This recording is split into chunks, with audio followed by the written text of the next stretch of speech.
Hello students, मैं B S Chauhan आपके अपने यूट्यूब चैनल JMD क्लासेस में हार्दिक स्वागत करता हूं। कैसे हो आप लोग? आशा करता हूं आप लोग स्वस्थ और मस्त होंगे, अपनी बोर्ड की तैयारी को कंटिन्यू कर रहे होंगे। आज की क्लास कक्षा 10 के विद्यार्थियों के लिए इसमें हिंदी विषय के अंतर्गत रसखान के सवैये का अध्ययन करेंगे। जो बच्चे जुड़े हुए हैं सेशन से, सेशन को शेयर कर दें फटाफट, और जो बच्चे चैनल पर पहली बार विजिट कर रहे हैं वो चैनल को सब्सक्राइब कर लें और पास में बेल आइकन को जरूर प्रेस करें ताकि आने वाली वीडियो की नोटिफिकेशन आप तक शीघ्र पहुंच सके। जिन बच्चों ने पिछले वीडियोज़ को नहीं देखा है उसकी लिंक नीचे डिस्क्रिप्शन में दी गई, वहाँ से जाकर आप पिछले वीडियोज़ को वॉच कर सकते हैं।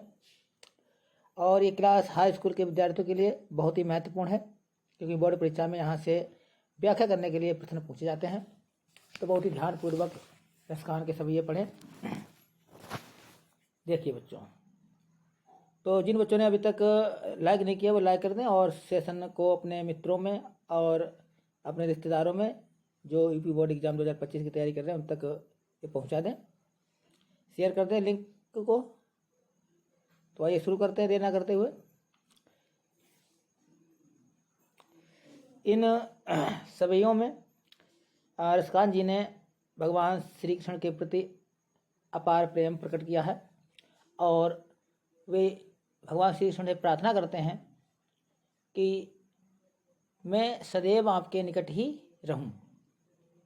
इसलिए इसमें जो है उनकी तीव्र इच्छा है, उसकी तीव्र इच्छा को इन पंक्तियों में, इन पद्यांश में जो है रसखान जी ने प्रस्तुत किया है, बताया है।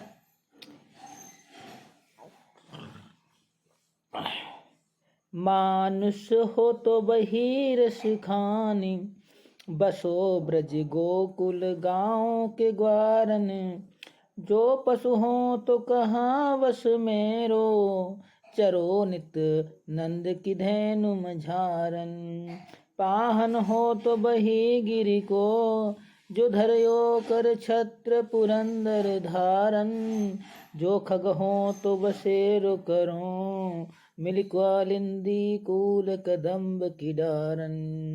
मानुष हो तो वही रसखानी, बसो ब्रज गोकुल गाँव के ग्वारन। देखिए यहाँ पर रसखान जी ने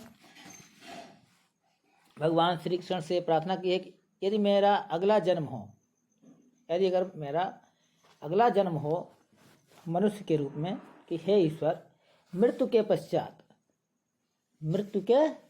पश्चात यदि मेरा जन्म फिर मनुष्य के रूप में हो, फिर से मनुष्य के रूप में हो, वही रसखान जी कहते हैं यदि मृत्यु के पश्चात मेरा जन्म फिर से मनुष्य के रूप में हो तो मेरी ये आकांक्षा है, इच्छा है, अभिलाषा है, कामना है कि मैं ब्रज और गोकुल के गांव के ग्वालों के बीच में ही निवास करूं। बसो माने निवास करूं।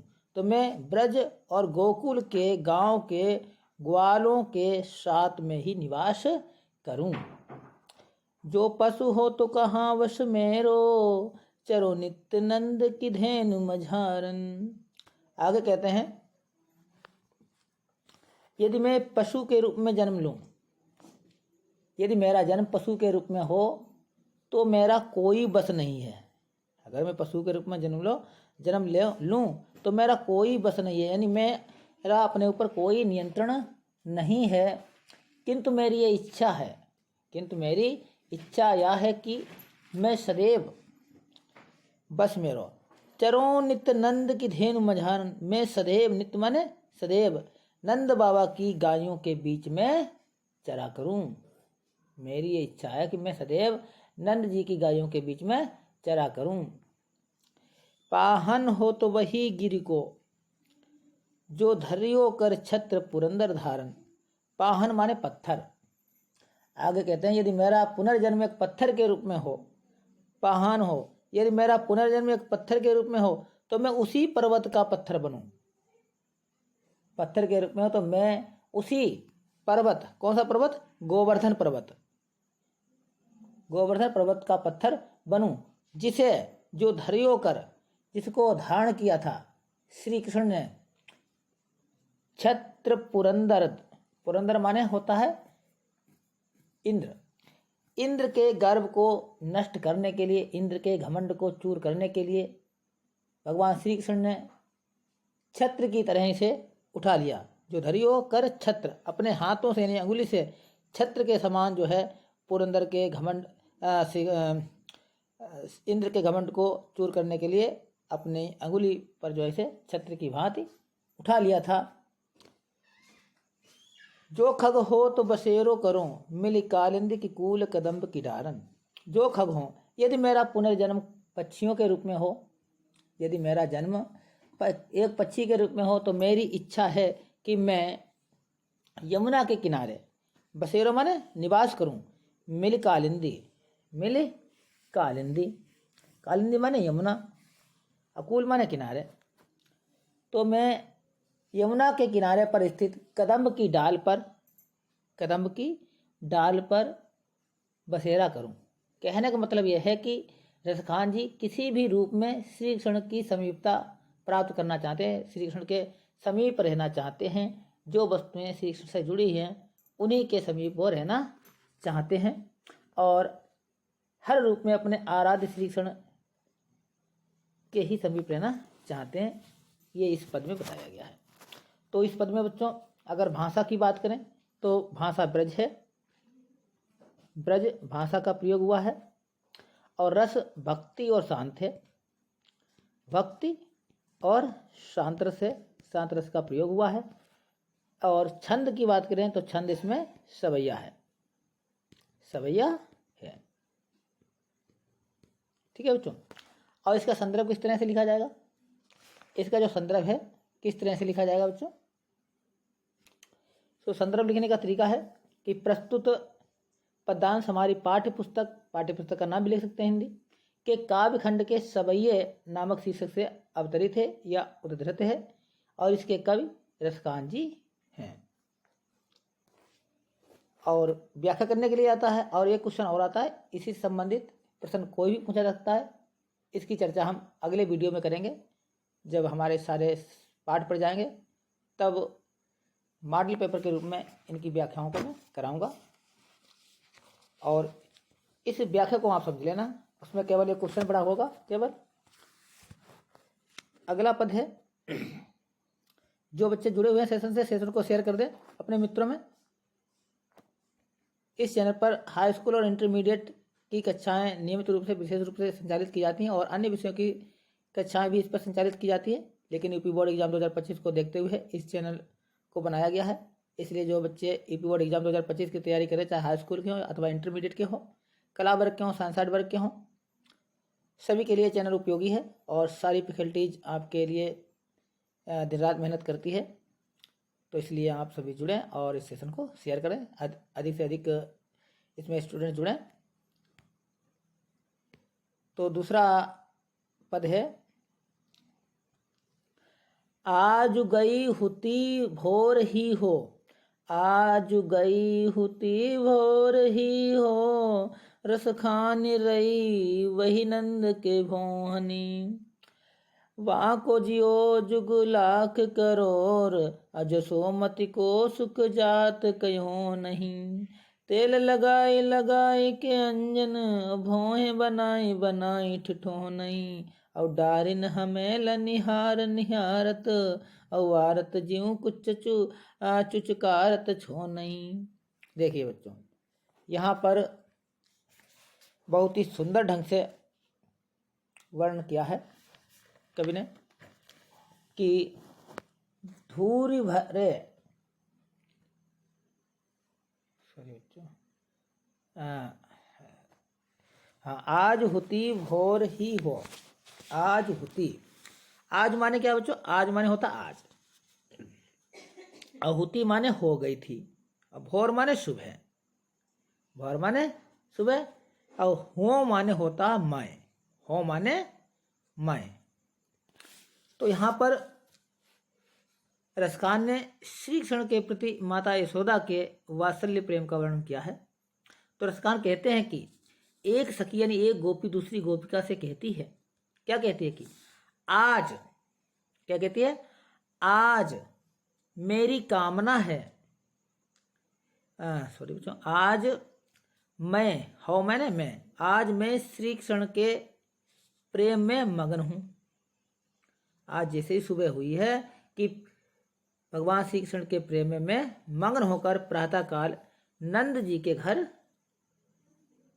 या नंद जी के भवन में गई या घर गई। रस खाने रही वही नंद के भवन ही।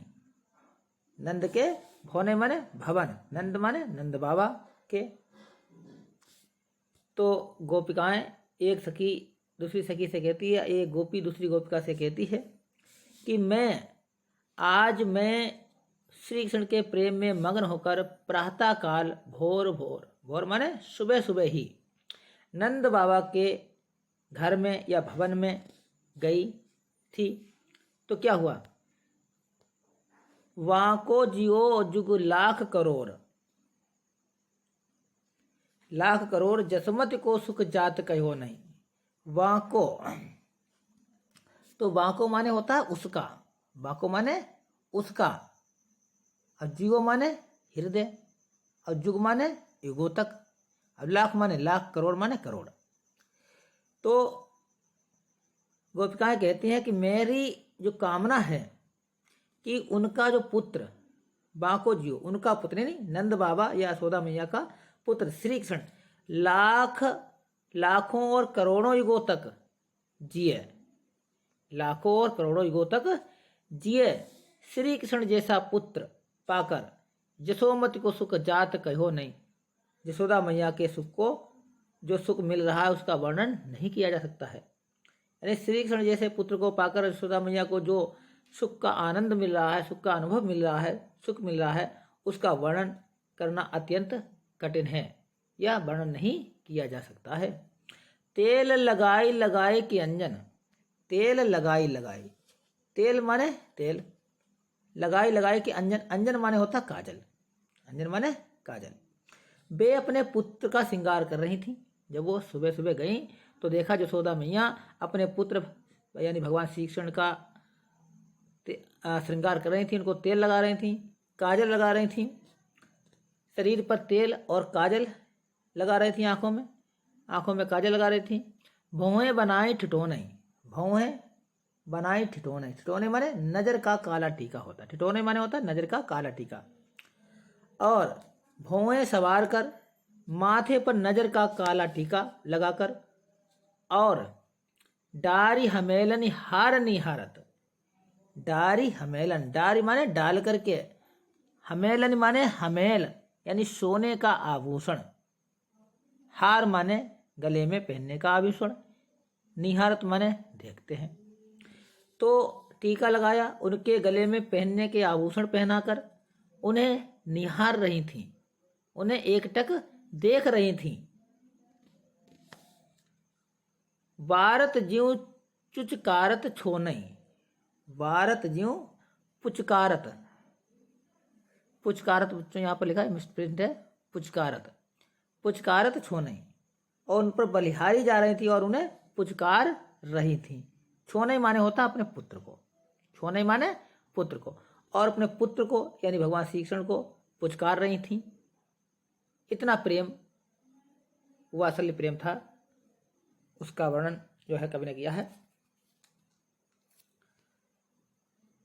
अगला पद है, तो इस पद में भी बच्चों ब्रजभाषा है, सवैया छंद है, और यहाँ पर वात्सल्य प्रेम यानी वात्सल्य रस है। अगला पद है, धूरी भरे अति शोभित श्यामजू, धूरी भरे अति शोभित श्यामजू, और ते शिवनी सिर सुंदर चोटी, खेलत खात फिरे अंगना, खेलत खात फिरे अंगना, पग पेंजनि बाजती पीरी कचोटी, और वाछब को रस खाने बिलोकत, वारत काम कला निधि कोटी, काग के भाग बड़े सजनी हरि हाथ सोले, गयो माखन रोटी, अधूरी भरे यति शोभित श्यामजू, तेसी बनी सिर सुंदर चोटी। देखिए बच्चों, यहाँ पर बहुत ही सुंदर वर्णन किया है कवि ने। तो यहाँ पर रसकांत जी ने श्री कृष्ण के बाल सौंदर्य का बहुत ही मनोहारी वर्णन किया है, मन को हरण करने वाला, मन को आकर्षित करने वाला वर्णन किया है। तो यहाँ भी जो है एक सखी दूसरी सखी से कहती है, क्या कहती है, और यहाँ पर एक सखी दूसरी सखी से भगवान श्री कृष्ण के वाल सौंदर्य का वर्णन करती हुई कहती है, उनके बचपन में जो दिखते थे उनका सौंदर्य जो था उसका वर्णन करती हुई कहती है कि धूल भरे अति शोभित श्याम जो, धूल से सने हुए, धूल से भगवान श्री कृष्ण धूल से भरे हुए हैं, और धूल से भरे हुए होने पर ये धूल से सने हुए हैं, अति शोभित, अत्यंत शोभित हो रहे हैं। श्याम जो माने भगवान श्री कृष्ण, भगवान श्री कृष्ण श्याम वर्ण वाले भगवान श्री कृष्ण धूल में भरे हुए अत्यंत शोभायमान लग रहे हैं, अत्यंत शोभित और आकर्षित लग रहे हैं, आकर्षित या सुंदर लग रहे हैं। और तेसी बनी सिर सुंदर चोटी, और ऐसे ही उनके सिर पर सुंदर चोटी सुशोभित हो रही है, सुंदर चोटी भी बंधी हुई है, वो भी सुशोभित हो रही है। खेलत खात फिरे अंगना, खेलत खात, और वे अपने घर के आंगन में खेलते हुए और खाते हुए घूम रहे हैं, खेलते हुए और खाते हुए घूम रहे हैं। पग पेंजनी बाजते पीरी कछोटी, पग, पग माने पैर, पग माने पैर, और पेंजनी माने पायल, पायल, और पीरी माने पीली, और कछोटी माने कच्छा। और क्या है बच्चों, उनके पैरों में पायल बज रही है, वे खेलते खाते आंगन में घूम रहे हैं, और उनके पैरों में पायल बज रही है, और उन्हें पीला कच्छा पहना हुआ है, उन्होंने पीला कच्छा पहना हुआ है। पीरी कछोटी यानी कछोटी माने कच्छा, पीला कच्छा जो है पहने हुए हैं से। और वाह छवि को रसखानी बिलोकती, वाह छवि को रसखानी बिलोकती, और वारत काम कला निधि कोटि, वह छवि को रसखानी बिलोकती, बिलोकत माने देखते हैं, अब वारत माने न्यौछावर करते हैं, काम माने कामदेव, कला माने कलाओं को, निज कोटि, निधि कोटि करोड़ों निधियों को। तो यहाँ पर रसखान जी कहते हैं कि उनके उस सौंदर्य को देखकर, उस बाल सौंदर्य को देखकर कामदेव भी उन पर अपनी कोटि कोटि कलाओं को न्यौछावर करता है। तो श्री कृष्ण की सुंदरता को देखकर कामदेव भी अपनी करोड़ों कलाओं को न्यौछावर कर देते हैं। काग के भाग बड़े सजनी हरि हाथ सो ले गयो माखन रोटी।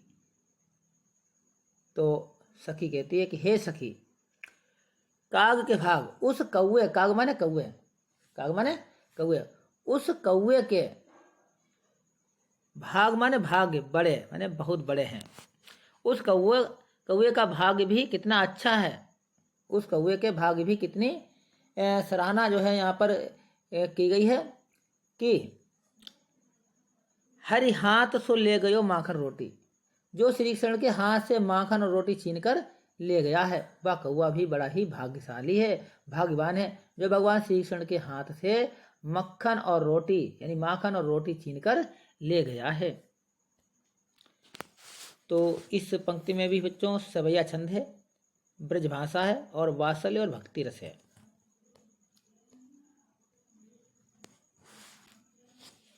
और अनुप्रास अलंकार जो है सर्वत्र सवैये में है।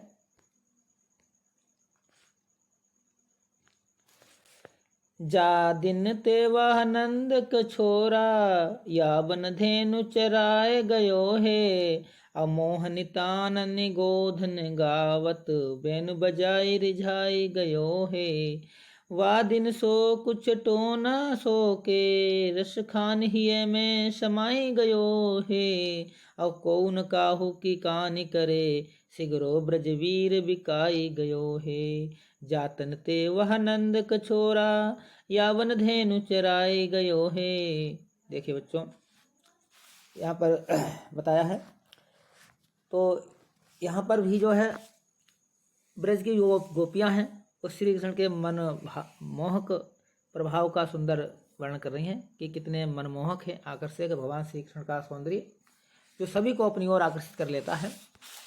जा दिनते वह नंद का छोरा, जा दिनते वह नंद का छोरा, छोरा माने होता है पुत्र या बेटा, ठीक है, पुत्र या बेटा। अब धेनु माने होता गाय, धेनु माने होता गाय।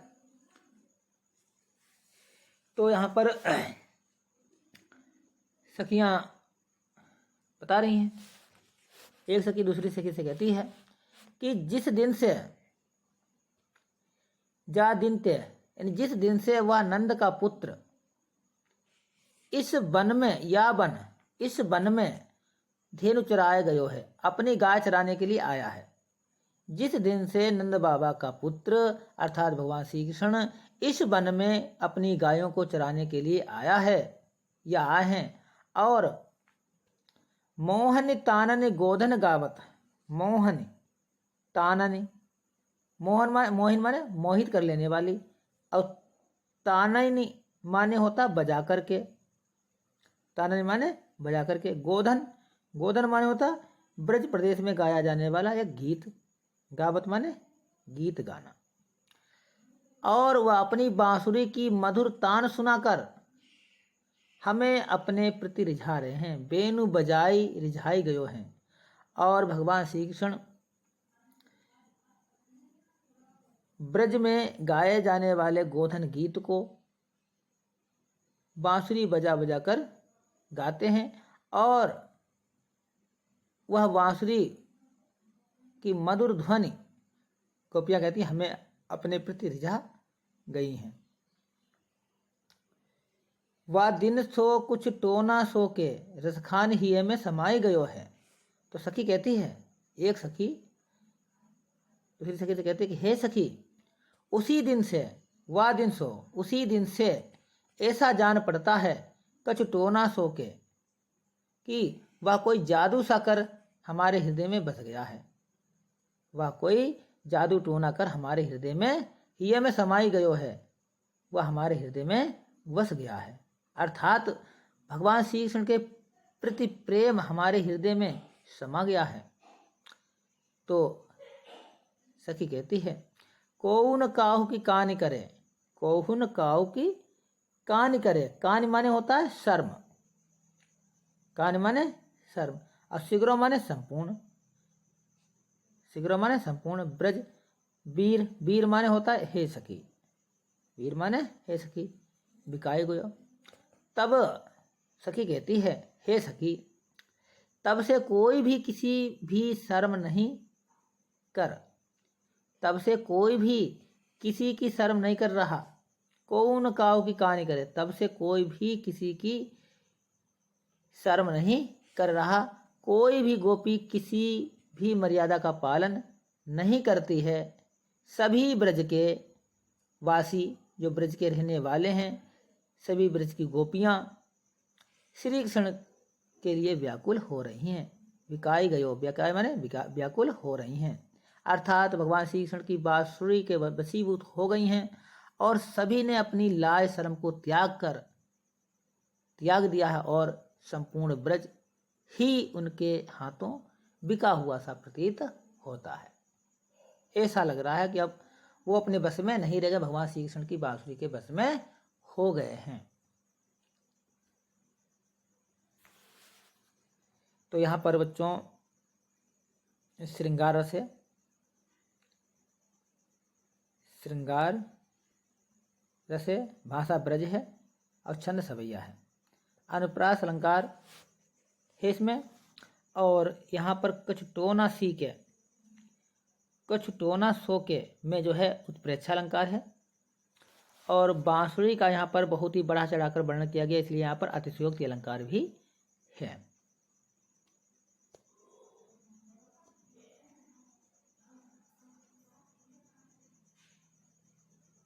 अगला पद है, कान भय वस बांसुरी के, अब कौन सखी हमको चाहिए। निष्दोष रहे संग साथ लगी, यह सोत नितापन क्यों कैसही है। अब जिन मोहि लियो मन मोहन को, रस खाने सदा हमको दहिए। मिली आओ सबे सखी भागी चले, अब तो ब्रज में वासुरी रहिए। अब कान भे वस बांसुरी के, अब कौन सखी हमको चाहिए। देखिए बच्चों, यहाँ पर जो है सखियाँ बता रही हैं, रसकान जी ने बताया कि गोपियों का श्री कृष्ण की बांसुरी के प्रति जो सोतन रूपी भाव है वो प्रकट किया गया है कि गोपियाँ बांसुरी को अपनी सोत मानती हैं। क्या बताया है देखिए, एक सखी, इसमें सखियाँ आपस में ही वार्तालाप कर रही हैं। तो एक सखी दूसरी सखी से कहती है कि हे सखी, श्री कृष्ण को तो कान भय बस बांसुरी के, भगवान श्री कृष्ण तो बांसुरी के बस में हो गए हैं। भगवान श्री कृष्ण को तो उनकी बांसुरी ने ही पूर्ण रूप से अपने बस में कर लिया है। अब कौन सखी हमको चाहिए। हे सखी, अब हमें कौन चाहेगा। एक चाहने वाले भगवान श्री कृष्ण थे और भगवान श्री कृष्ण को उस बांसुरी ने अपने बस में कर लिया है। अब हमें कौन चाहेगा और हमसे कौन प्रेम करेगा। ऐसी वार्तालाप सखियाँ आपस में कर रही हैं। निसधोष रहे संग साथ लगी। निसधोष निसधोष माने होता है दिन और रात। दिन और रात उनकी जो बांसुरी है, भगवान श्री कृष्ण की जो बांसुरी है, तो दिन रात उनके साथ ही रहती है। यह तो हमें यह सोतन तापन क्यों सही है। या तो हमें सोतन माने पति की दूसरी पत्नी जो होती है उसको हम सोत कहते हैं। तो तापन माने दुखों का, अब सही है माने सहेगा। तो उनकी बांसुरी तो दिन रात उनके साथ रहती है। यह तो हमें सोतन की भांति दुख दे रही है। यह तो हमें सोतन की भांति दुख दे रही है और इसे हम कैसे सहन करेंगे। क्यों सही है और हम इसे कैसे सहन करेंगे। जिन मोह लियो मन मोहन को, इस बांसुरी ने तो मन मोहन भगवान श्री कृष्ण को अपने मोह में फंसा लिया है। इस बांसुरी ने भगवान श्री कृष्ण को ही मोहित कर लिया है, फंसा लिया है। और के रस खाने सदा हमको दहिए, और हमें ईर्ष्या से यह हमेशा जलाती रहती है। और हमें ईर्ष्या से हमेशा जलाती रहती है। दहिए माने जलाती रहती है सदैव। किससे? ईर्ष्या से। मिल आओ सबे सखी भागी चलें। मिल आओ, तो सखियाँ कहती हैं कि हे सखी आओ हम सब मिलकर, मिल आओ मिलकर सभी सखियाँ इस ब्रज से भाग चलें। अब तो भाग चलें। कहाँ से भाग चलें? ब्रज से भाग चलें, क्योंकि अब तो ब्रज में बांसुरी रही है। क्योंकि अब तो ब्रज में श्री कृष्ण के साथ केवल यह बांसुरी ही रहेगी। कहने का तात्पर्य यह है कि इस बांसुरी के मोह ने भगवान श्री कृष्ण को पूरी तरह अपने नियंत्रण में कर लिया, अपने बस में कर लिया है। अतः हमारा यहीं पर यहाँ अब कोई भी रहना, किसी भी तरह से यहाँ पर रहना हमारा उचित नहीं है, क्योंकि श्री कृष्ण के प्रेम से वंचित होकर हमारा ब्रज में रहना व्यर्थ है।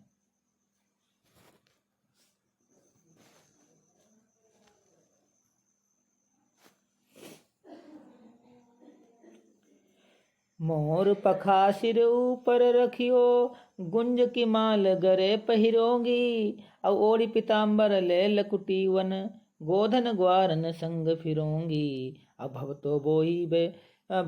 तो बोही मेरो रस खानी, सो तेरे कहे सब स्वांग करूंगी। या मुरली मुरलीधर की, या मुरली मुरलीधर की, अधरान धरूंगी।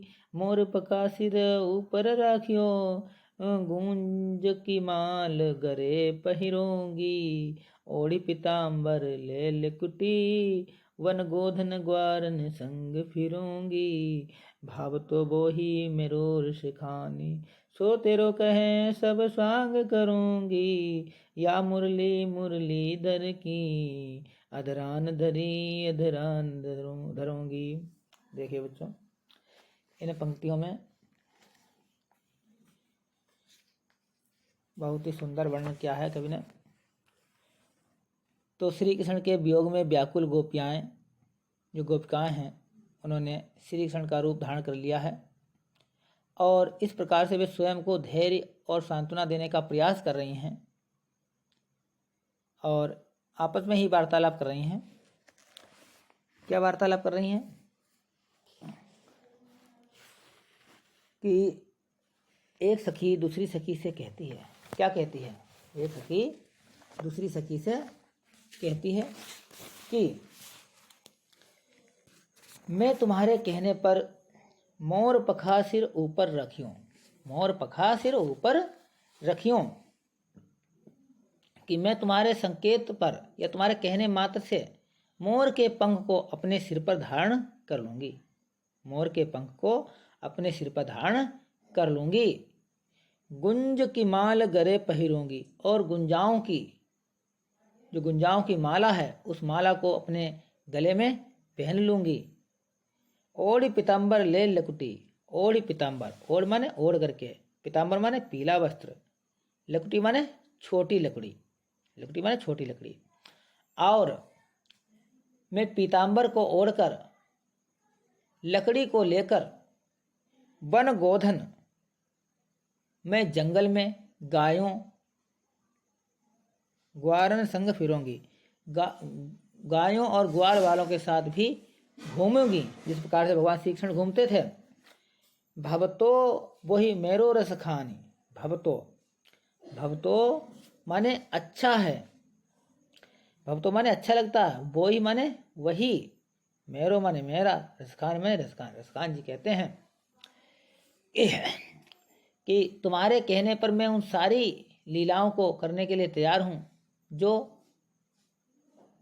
रस की खान है, मेरी रसखान जो रस की खान है, अर्थात जो श्री कृष्ण को अच्छी लगती थी, मैं उन सारे कार्यों को करने के लिए तैयार हूँ।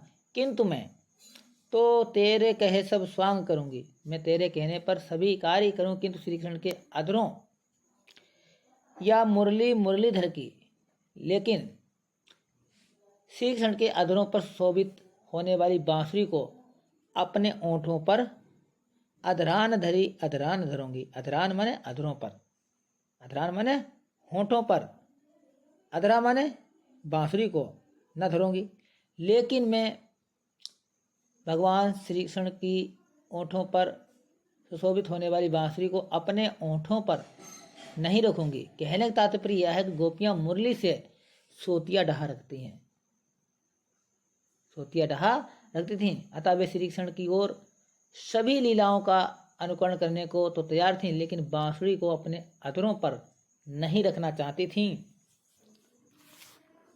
और वे बांसुरी से ईर्ष्या करते हैं, क्योंकि वह श्री कृष्ण से ज़्यादा ही मुँह लगी हुई है।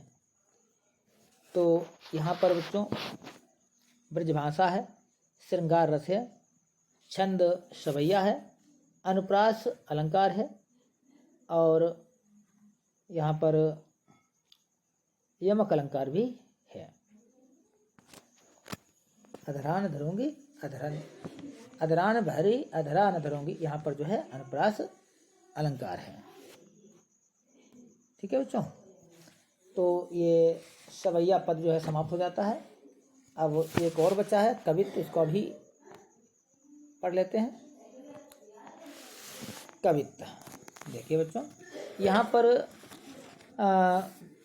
रसकान जी ने जो संध्या काल के समय में श्री कृष्ण के वन से लौटते हुए उनके सौंदर्य का अत्यंत मनोहारी वर्णन किया है कि जब भगवान श्री कृष्ण गायों को चराने के बाद घर लौटते हैं उस समय क्या दृश्य होता है, उसका जिक्र यहाँ पर सुंदर ढंग से रसकान जी ने किया है। तो देखते हैं क्या कहा है रसकान जी ने। गोरज विराजे भाल ललही वनमाल, आगे गैया पाछे ग्वाल गावे मृदुवानी, देशी धुनि बांसुरी की मधुर मधुर जैसी, अवंक चितवनी मंद मंद मुस्कानी री, अब कदम बिटप के निकट तटनी के तट, अटा चढ़ी चाय पीत पट कहर नीरे। रस बरसावे तन तपन बुझावे, नयन प्राण निर्झावे, वहावे ऋषिखानी री। गोरज बिराजे भाल ले लही, बनमाल आग गैया, पाछे ग्वाल गावे मृदुबानी री। देखिए बच्चों, तो एक सखी दूसरी सखी से कहती है, यानी यहाँ पर जो है, जब भगवान श्री कृष्ण वन से लौटते हैं तो उनका जो शारीरिक सौंदर्य है उसको यहाँ पर गोपियाँ वर्णन करती हुई कहती हैं। एक गोपी दूसरी से गोपी से कहती है कि श्री कृष्ण के रूप का वर्णन करते हुए कहती है कि श्री कृष्ण के माथे पर गोरज विराजे भाल। गोरज, गोरज माने होता है गायों के पैरों से उड़ने वाली धूल। गोरज माने गायों के पैरों से उड़ने वाली धूल। विराजे माने विराजमान है, शोभित है। भाल माने मस्तिष्क पर या माथे पर। ले लही, ले लही माने शोभायमान हो रही है। बनमाल, बनमाल, बनमाल माने वन की माला से। तो श्री कृष्ण के माथे पर, श्री कृष्ण के माथे पर गोरज यानी गायों के खुरों से उड़ी हुई धूल सुशोभित हो रही है, और उनके जो वक्षस्थल हैं उन पर यानी उनकी छाती पर वन के फूलों की माला भी लहला रही है। वन के फूलों की माला भी लहला रही है। वन के फूलों की माला भी लहरा रही है। उनके आगे आगे गायें, आगे आगे गायें, पाछे ग्वाल गावे मृदुबानी री। आगे आगे गायें जो हैं चल रही हैं और पीछे पीछे ग्वाल वाल चल रहे हैं जो मधुर स्वर में गीत गा रहे हैं। मृदुबानी, मधुर वाणी से गीत गाते हुए चलते हैं। तेसी सुनी बांसुरी की मधुर मधुर जैसी। और जितनी मधुर उनकी बांसुरी की धुन है, तेसी सुनी सॉरी बच्चों, तेसी ध्वनि बांसुरी की, और जितनी मधुर उनकी बांसुरी की धुन है उतनी ही मधुर उनकी मंद मंद मुस्कान, मधुर मधुर जैसी। वंक चितवन, वंक माने होता सुंदर और चितवन माने दृष्टि। मंद मंद मुस्कान रही और मंद मंद मुस्कान। वे मधुर स्वरों से गीत गा रहे हैं। जितनी मधुर और वाकी उनकी चितवन है, दृष्टि है, उतनी ही वाकी उनकी दृष्टि, उनकी धीमी धीमी मुस्कान भी है। और उनकी मधुर छवि के अनुरूप ही, मधुर छवि के अनुरूप ही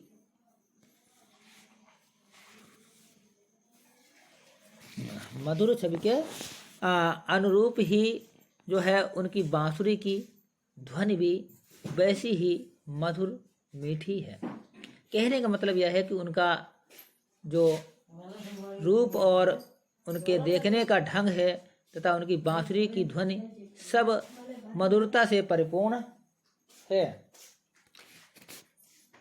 कदम्ब, कदम बिटप की निकट तटनी के तट, अटा चढ़ी जाय चाय पीतपट फहराने दी। कदम बिटप के निकट, कदम, कदम माने होता कदम्ब के पेड़। कदम्ब,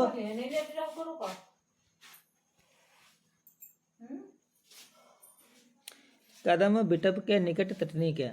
कदम माने, कदम के बिटप माने वृक्ष, तटनी माने यमुना के, तट माने किनारे, अटा माने अट्टालिका, चढ़ी माने चढ़ करके, पट माने वस्त्र, तन तपनी माने, तन तपनी माने होता तन का ताप, तन की गर्मी, प्राण माने प्राणों की। तो यहाँ पर बताया गया है कि हे सखी, हे सखी तू अट्टालिका पर चढ़कर, हे सखी तू अट्टालिका पर, अट्टा चढ़ी, अट्टालिका पर चढ़कर, कदम्ब के वृक्ष के निकट, कदम्ब के वृक्ष के निकट, यमुना के किनारे पर श्री कृष्ण के पीले वस्त्रों को, श्री कृष्ण के पीले वस्त्रों को फहराना तो देख। अर्थात कहने का तात्पर्य यहाँ पर यह है कि सखी कह रही है कि तू अट्टालिका पर चढ़कर कदम्ब के वृक्ष के समीप यमुना नदी के किनारे पर श्री कृष्ण के पीले वस्त्रों को फहराते हुए देख, जिससे जिस रस की वर्षा हो रही है, रस बरसावे, जिस रस की वर्षा हो रही है उसे आँखों के द्वारा देखने से तेरे तन की जो तपन है, ताप है, वो शांत हो रहा है और वह प्राणों को मोहता हुआ इस ओर ही आ रहा है। अर्थात प्राण न रिझावे वह आवे रस खान, वह रस की खान, अर्थात जो आनंद जो रस है आ रहा है उनको मोहता हुआ देख करके वह रस की खान अर्थात श्री कृष्ण को बरसाते हुए गोपियों की ओर चले आ रहे हैं। उस रस को बरसाते हुए भगवान श्री कृष्ण गोपियों की ओर ही चले आ रहे हैं, जिससे उनके तन का ताप शांत हो रहा है और उनका सौंदर्य नेत्रों की प्यास बुझा रहा है। बुझावे नैन, नेत्रों की प्यास यानी भगवान श्री कृष्ण के दर्शन से उनकी प्यास, गोपिकाओं की प्यास जो नेत्रों की प्यास है वो शांत हो रही है और हमें अपनी ओर आकर्षित भी कर रहे हैं। तो यहाँ पर बच्चों छंद की बात करें तो कवित्व छंद है, गुण माधुरी है, रस श्रृंगार है और भाषा ब्रज है और संपूर्ण पद में अनुप्रास अलंकार है। तो आज की क्लास बच्चों कैसी लगी है इसको कमेंट बॉक्स में अवश्य बताएं और मिलते हैं एक नेक्स्ट वीडियो में एक नए टॉपिक के साथ। और अगला हमारा जो टॉपिक होगा वो व्याकरण से संबंधित होगा। तो आज की क्लास कैसी लगी है इसको कमेंट बॉक्स में अवश्य बताएं और आप क्या चाहते हैं इसमें सुधार या कौन सा टॉपिक पढ़ना चाहते हैं जो आपको कठिन लगता है उसके बारे में ही आप कमेंट करें ताकि उस स्तर का वीडियो मैं बना सकूं। तो आज के लिए इतना ही, अब मिलते हैं नेक्स्ट वीडियो में, तब तक के लिए धन्यवाद।